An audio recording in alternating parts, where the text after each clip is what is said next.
Pozdravujem vás, priatelia. Takže dnes robím opäť také rýchle video z vozidla po ceste, kde idem momentálne do Trnavy, opäť za vami, za občanmi. Ideme sa rozprávať o ďalších krokoch, ako ideme ďalej postupovať, brániť sa. A nedá mi zareagovať na jednu zásadnú, podstatnú vec, pretože v médiách prišla opäť informácia, kde náš bývalý premiér a pán súčasný minister financií, pán Matovič, sa rozhodol a doslovne sa rozohňoval, že dostal pokutu 250 eur za neprekrytie horných dýchacích ciest a udelil mu Úrad verejného zdravotníctva pokutu 250 eur.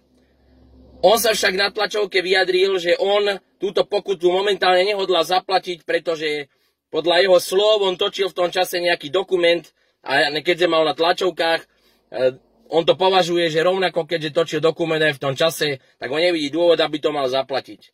Samozrejme zase padla téma, že si bude zisťovať, koľko udelil Úrad verejného zdravotníctva pokut iným osobám ako Fico a to iní politici. Takže, pán Matovič, v prvom rade sa začnite zaoberať sebou tým, čo robíte, čo ste robili.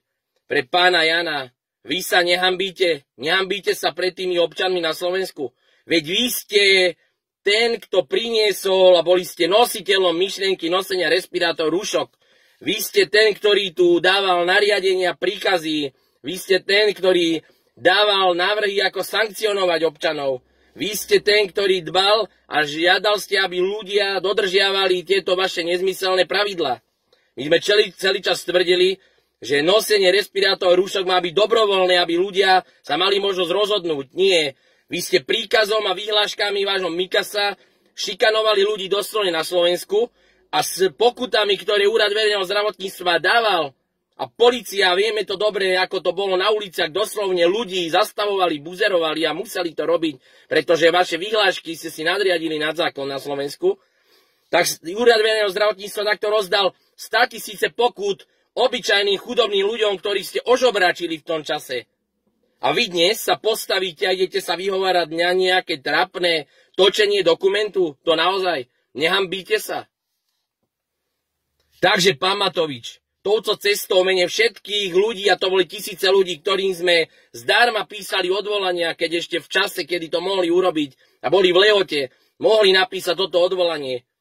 A v mene tých ľudí, ktorých ste ožobráčili tým, že títo pokuty, ktorú vy dnes nechcete zaplatiť, museli zaplatiť, pretože oni boli vo fabrikách, chodili do práce a oni museli platiť tie pokuty, pretože oni si nemohli vymysleť váš dokument, alebo nevedeli a neskoro podávali odvolanie. Museli títo ľudia v tých fabrikách, keď chceli chodiť do roboty, museli nosiť respirátory. A keď ich nemali, dostávali pokuty, pretože ich udávali aj vlastní kolegovia v tom čase. Pretože ste vytvorili na Slovensku bláznivú atmosféru, kedy už za rúška sa tu ľudia dokázali pomaly byť na uliciach.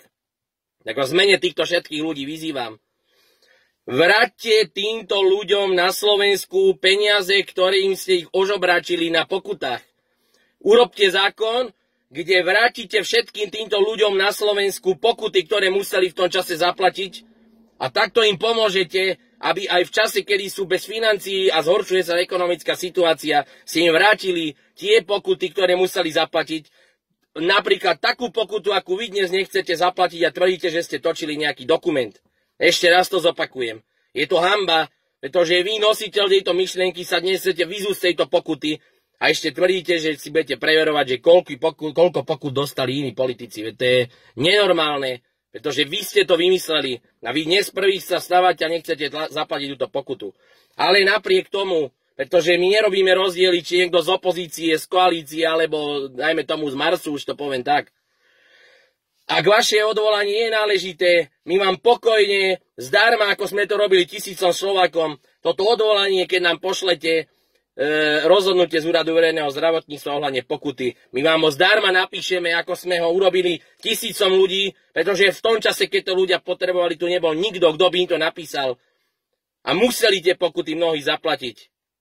Takže, ak máte ešte kúsok hanby v sebe, tak tú pokutu zaplatíte a ľuďom na Slovensku, ktorí ste takto ožobračili a museli tie pokuty zaplatiť, príjmete spätne zákon tak, aby im tieto pokuty, ktoré zaplatili, boli normálne vrátené poštovou poukážkou na adresu s tým, že tým ľuďom sa vráti aspoň to, čo ste ich v tom čase pripravili. Takže toľko som chcel ešte, priatelia, ako idem dnes svojim vozidlom po cestách po Slovensku s mojimi kolegami a verím, že budeme postupne otvárať Slovákom oči a zmeníme Slovensko. Všetko dobre, priatelia, ešte pekný deň vám prajem a držme sa.